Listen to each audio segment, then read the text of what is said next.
chainers, wherever you are in the world. This is Sarah Barnes-Humphrey with you today. Are you ready? Let's talk supply chain.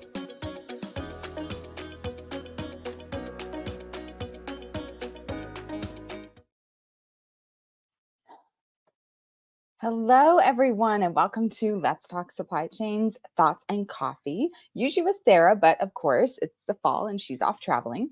So today, I'm your host, Audrey Ross.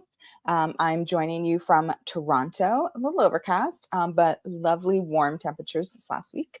So my role, my day-to-day is sort of as import and export compliance manager at Orchard Custom Beauty or Innovative Beauty Group. We're a private labeling company that specializes in beauty tools, bath accessories, and cosmetics. And we ship to about 20 countries worldwide. So that keeps me busy during the day. We'll start off the show with just a quick announcement about our sponsor, Fastenal. So say you're at work and all the lights flicker and then go out. You try to see, you try to move, and you bump into something. You turn, you bump into something else. You can't work like this. You need to be able to see what's happening. And this is how your inventory feels. Fastenal has unique inventory solutions that sends data to the cloud and help you while your lights are out while not carrying excess inventory. Don't stay in the dark and let Fastenal shine a light on the parts and supplies that keep your business running. Go to fastenal.com/LTSC to see how they do it. Thanks for that message. I have a slightly unhappy cat here, so bear with me if you can hear that unhappy cat. So today we've got a really special guest to me, part of my organization of women in international trade community. And this is, OWIT is such a dynamic group, so we'll talk more about that in a moment. But first, we're going to look at some of the things that are happening across LTSC. So let me just pull those up because, of course, I got out of it. So we have our episode 362. It's called Solve Your Retail Supply Chain Challenges with SPS Commerce. And I had to listen to this one last night. So it was great because, these podcasts go through sort of an introduction, an overview of what some of the companies in our supply chain space are up to, and sort of what they've been taking on and what they're looking to problem solve. So this one was with SPS Commerce, Tony Thrasher. So that's a great episode, and you'll want to tune into that one. We can look at some of our upcoming events. So we have Sarah right now is at the Inland in Chicago with the JOC S&P Global. That's an S&P Global event. So that's looking at everything inland transportation with a focus on sort of drayage, carriers, trucking, transportation. We also have a couple of different episodes coming up as well. And so you'll want to head to the Let's Talk Supply Chain LinkedIn page to be able to follow on those. In November, I know we have the Women in Supply Chain event. So that's a big one in Atlanta.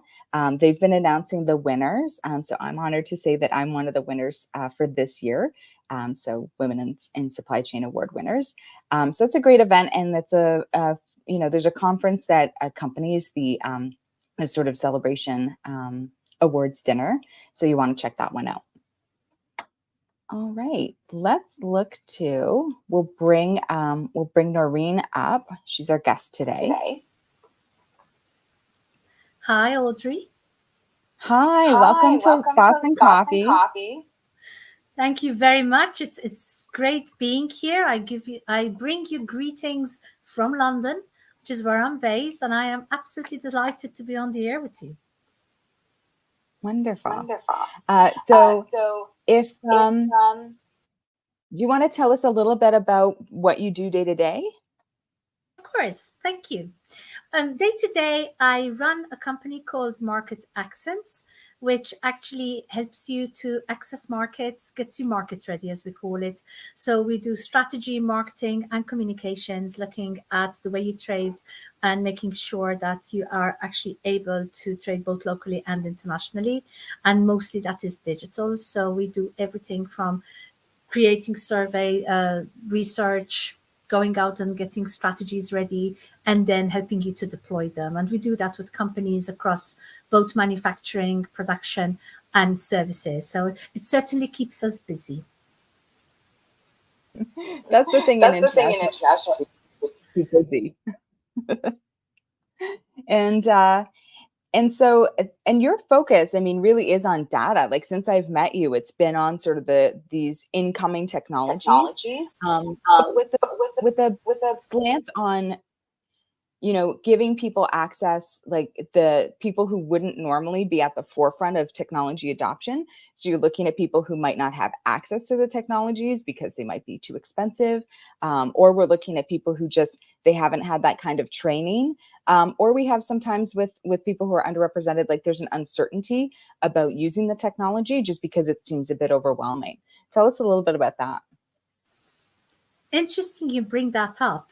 Data, as you said, is crucial for anything that you're doing, and that's data about your market, about your customer. It's data about the flows and regulations and everything that happens, as well as data to be able to act.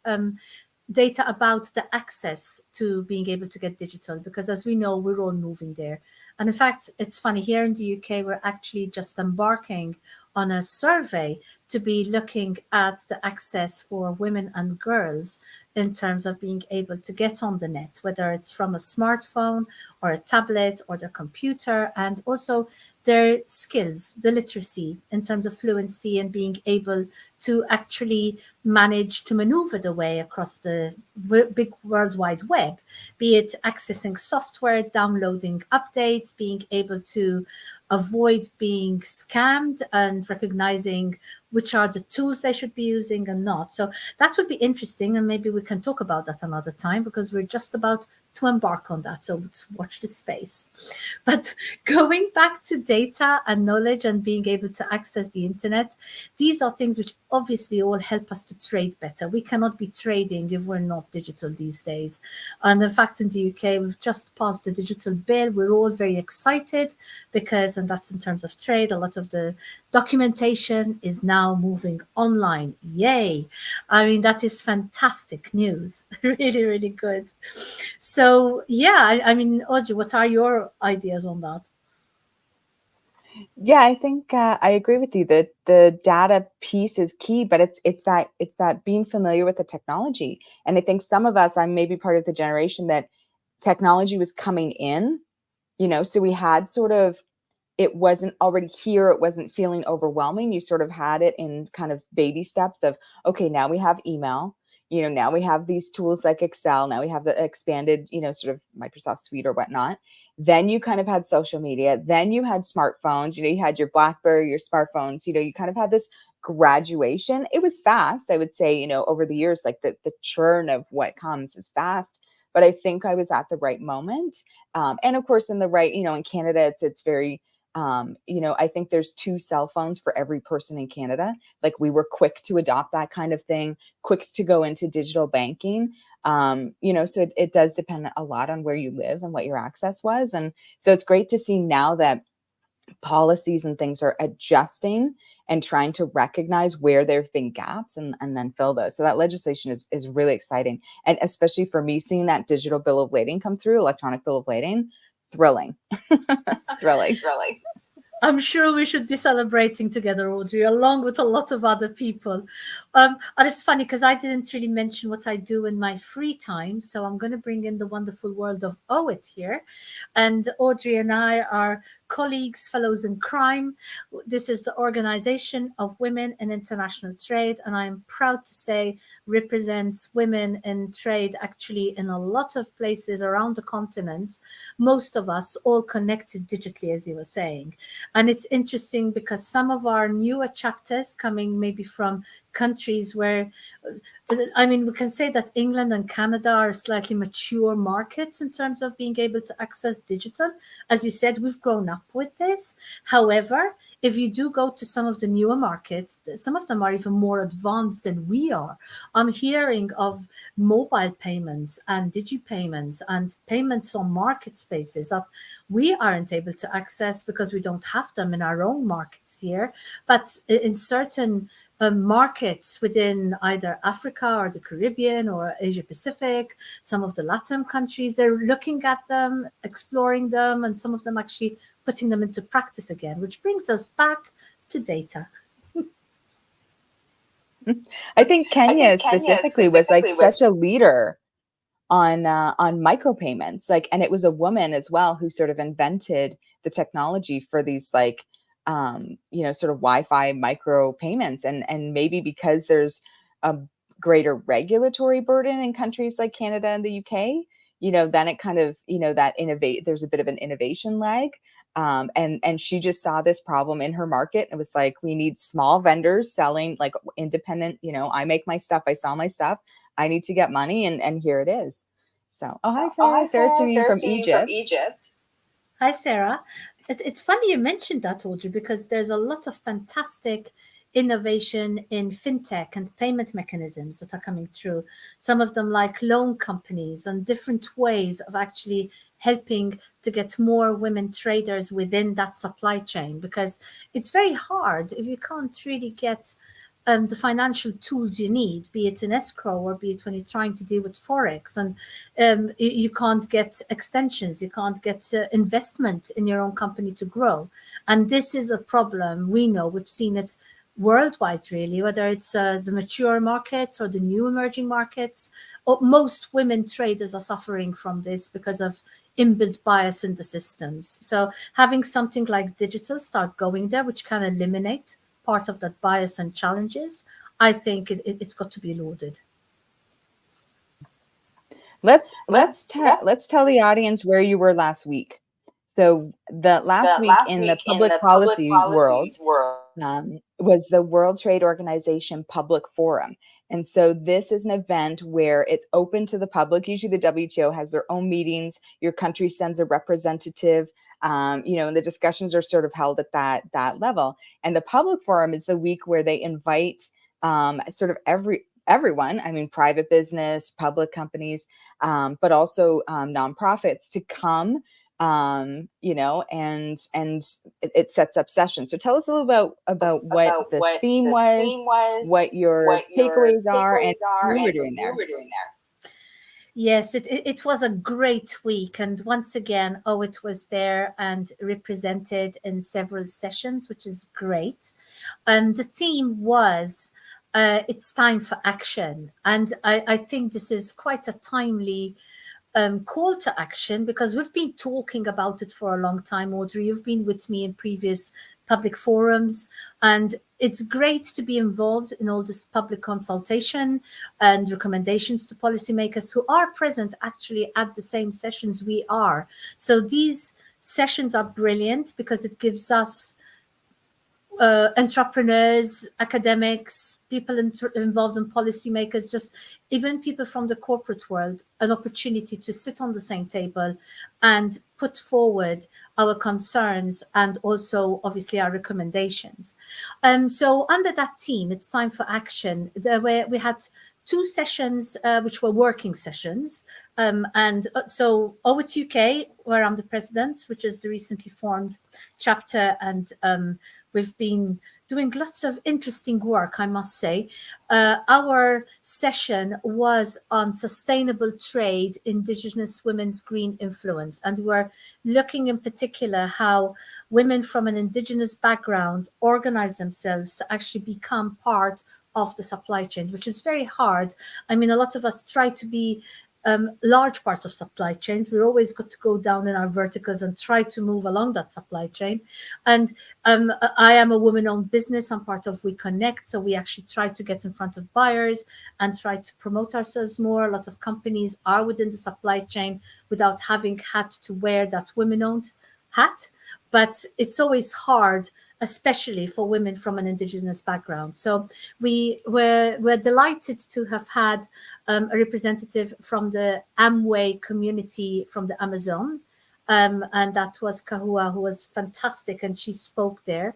And we also had Ringa Marie from the Maori Commission for Fisheries. And it was interesting because they were putting forward challenges on the way they actually managed to move beyond them as a community to actually become part of the supply chain, ensure they're safeguarding their heritage, safeguarding their future, and actually trading, which is very important. And it's a bit of a different approach to a lot of women-owned businesses where we're working as individuals running companies, whereas they tend to work as a collective and a collaborative. However, we're still all trading. So we've got all the same blocks in action which need to be put into action. And this is where they need the support of a lot of the business support organizations, such as OWIT, in fact, which actually helps them to move along. So that was our session. And then on the same day, there was another session by OWIT in Brussels, another great young chapter, recently formed as well. And they were looking at the transnational climate change litigation and its implications on trade. And it was organized by the fantastic VP Myra, and they had great speakers on the panel. And together with another session, which was also followed on Friday, where they were looking at sustainability in the supply chains with regards to chemicals and plastics and how those form. I think we've actually had some really good times, Audrey. It's definitely been one where I'm proud to say we've had good conversations, both in the atrium, in the sessions, in the evening networking, and everywhere. So yeah, it's been great. And, a public forum is a place to go and network and learn about the challenges and also understand what is troubling the policymakers, because we see it from a different perspective. We are in business. We know what our challenges are. Their challenges probably aren't ours because they still have to understand what we're understanding and then push it back into policy. So it goes both ways. I think it's been an important collaboration tool. But having and they feel that they're getting, when I was there last year, you could hear sort of from some of the ambassadors, from some of the staff as well. They felt that this was so valuable to them because they do, like all of us, they get sort of wrapped up in what they're doing and where they think they're going. And then they get this like absolute on the ground, in it feedback that they can then be like, oh, wait a second, we either didn't think of that, or, oh, maybe we're not doing enough to legislate or to compensate for this sort of difficulty or challenge. So I think it's very valuable, to your point. It was, and in actual fact, in our session, we were delighted to have one of the co-chairs of the informal working group on gender and trade. And we specifically invited him to attend because we wanted him to hear directly and be able to take that back to the working group. And it was Ambassador Manley, who actually is the permanent ambassador for the UK as well. I'm very proud of that. And he spoke very well, and he listened to the concerns, and he is going to take them on board. In fact, we also had two other ambassadors present, the ambassador from for New Zealand, the ambassador for Ecuador, and also the minister for Ecuador. So this is what I mean when I say it's a very powerful platform to be able to sit there, speak, put forward your concerns, and have them listened to and taken back. Not even internationally, also nationally, because obviously these will be going back to the countries to be worked into trade agreements or to be seen as to how they can be impacting business on the ground. And I think, that's one of the reasons I think both of us love OWIT and being members. So if there are people out there who are interested in OWIT, you can go to owit.org. We can pop up the UK site here, Nicole, for a moment. But then we have two articles we want to dive into. So let's start with we can start with the private investigation sector, which apparently, according to this article, has never been busier. So that's Never busier because risks have proliferated. So what's your take on that? It's very interesting because, in my opinion, anytime we're doing a cross border, the risk is there. Now, a lot of what this article was discussing is both on an individual perspective as well as a business. So we're hiring private investigators to go and carry out more in-depth investigations than just a typical KYC, because we're going to start doing business with people abroad, or we're looking at some new contacts we've been put in contact with. Then obviously the first thing we all do is probably go to LinkedIn, look them up, go on Facebook, look them up, go on Instagram, look them up, and then get your overall picture.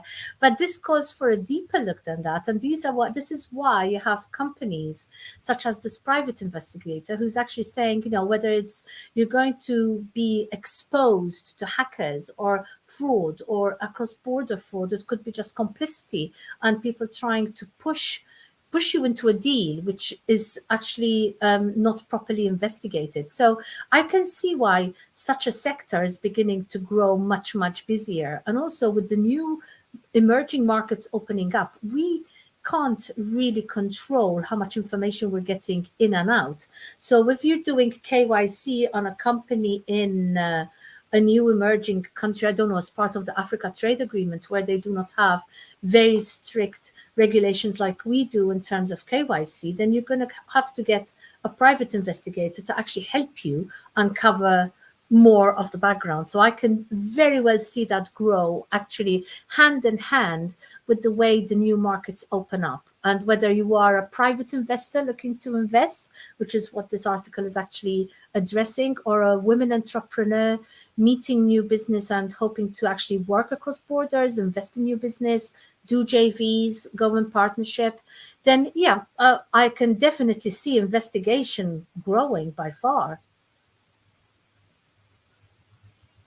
And one of the challenges too is having is really, we've had a data space, we're accustomed to a social media space where people are very revealing, right? Or where people talk about everything, or people share information. And I don't know that I know in my CITP designation, it reviews a lot about ethics, conflict of interest, being compliance minded, and having a mind towards privacy. And so this article kind of addresses what those needs are.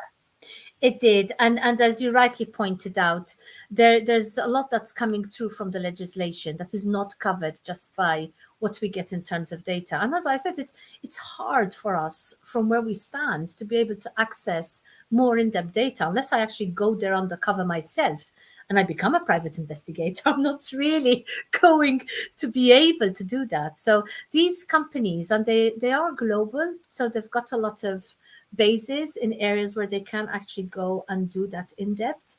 It can start to mitigate some of that risk, but increasingly also as we're moving data across borders and probably moving to a higher level of security, be it GDPR here in Europe or higher levels of the similar privacy laws, then everybody's much more careful about what they're sharing, where their data's going, but also much more concerned about what gets shared. So if you're doing it from a regulatory perspective, there's certain amounts of data you don't need to know others, which helps a bit, but also puts a different spin on it because you're never going to get that full 360 degree feel, the viewpoint.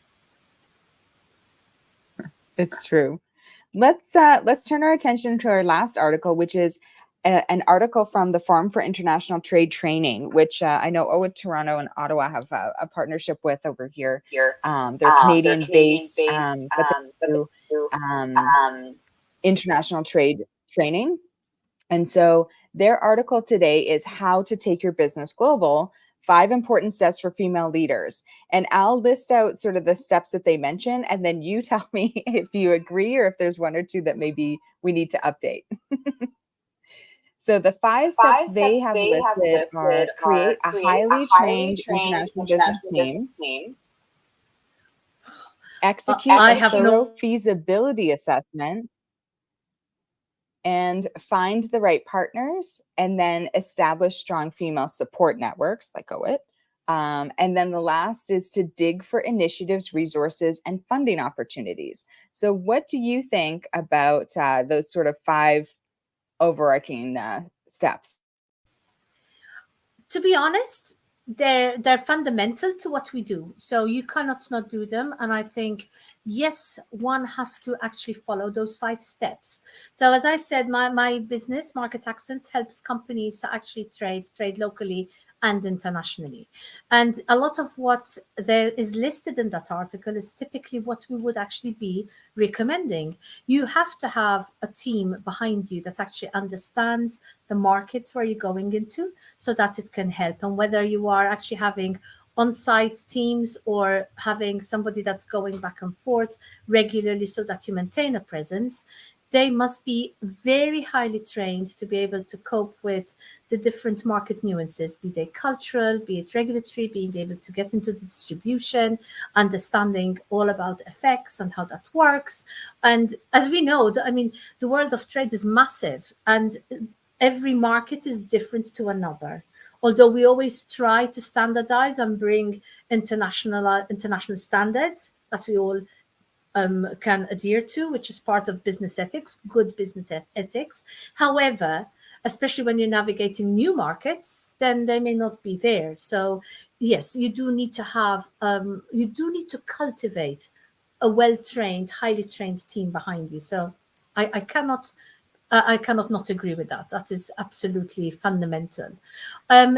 Knowing the market and getting into there, so doing your feasibilities, yes. You cannot go into any new space without having a compass of where to go. It is your international compass being set into practice. And also you're lessening the risk of business deals going wrong. The more that you actually know about it and get yourself ready, which is what we call market ready, you're mitigating risk. You don't want to go into new markets and fail. You want to go into new markets and grow and have them be long-term partners that you can actually mutually grow different markets, because they will start seeing your own market as different or adjacent or supplementary to what they're doing. And that brings us back to finding the right partners.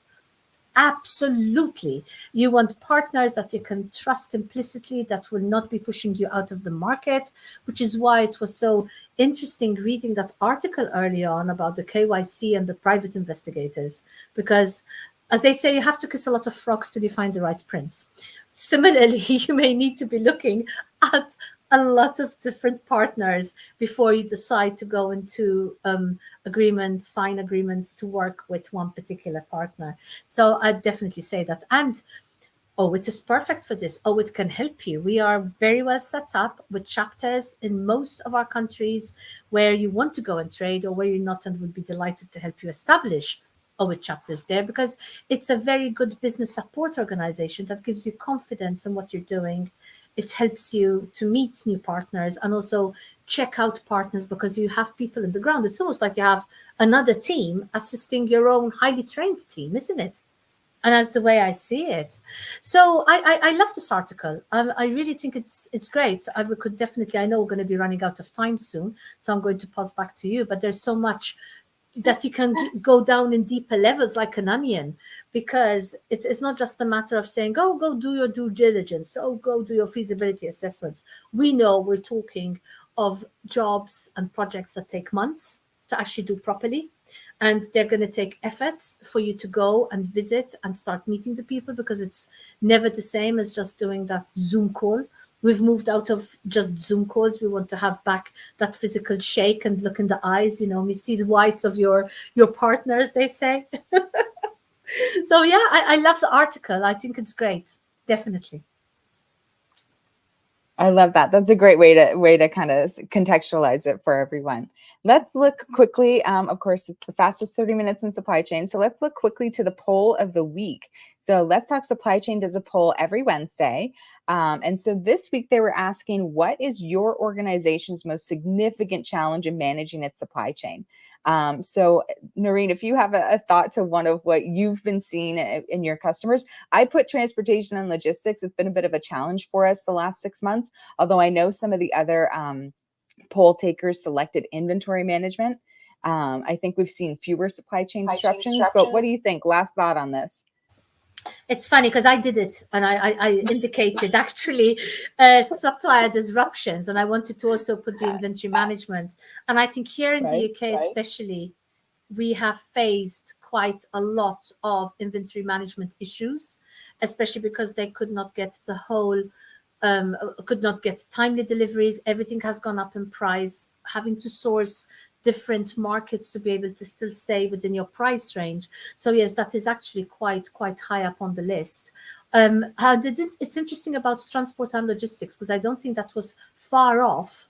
And for me, it's still all part of the supply chain disruption that we've seen come out of COVID. And we're still at the back end of it, really. We haven't moved out of these times, have we, Audrey? It's still there, very much within the whole chain. So which had the highest numbers from the poll? Inventory management at 38, supplier disruptions at 32%, transportation and logistics was at 21%, and other was about 8%, and people dropped their comments. Yeah, so there we are, the three main top topics. So that was a very good poll, actually. Over back to you, Audrey. Yeah. Well, Noreen, thank you so much for tuning in. If you didn't catch the live, you can always catch a replay of Thoughts and Coffee. Definitely connect with Noreen and I about OWIT if you want to know more. It's a great organization. It's, women in trade, but we also have male identifying members and allies who support us as well. So it's an inclusive group. Noreen, best of luck. I'm sorry I missed you in Geneva, but we'll catch up soon. And thanks so much to the Let's Talk Supply Chain team for having us.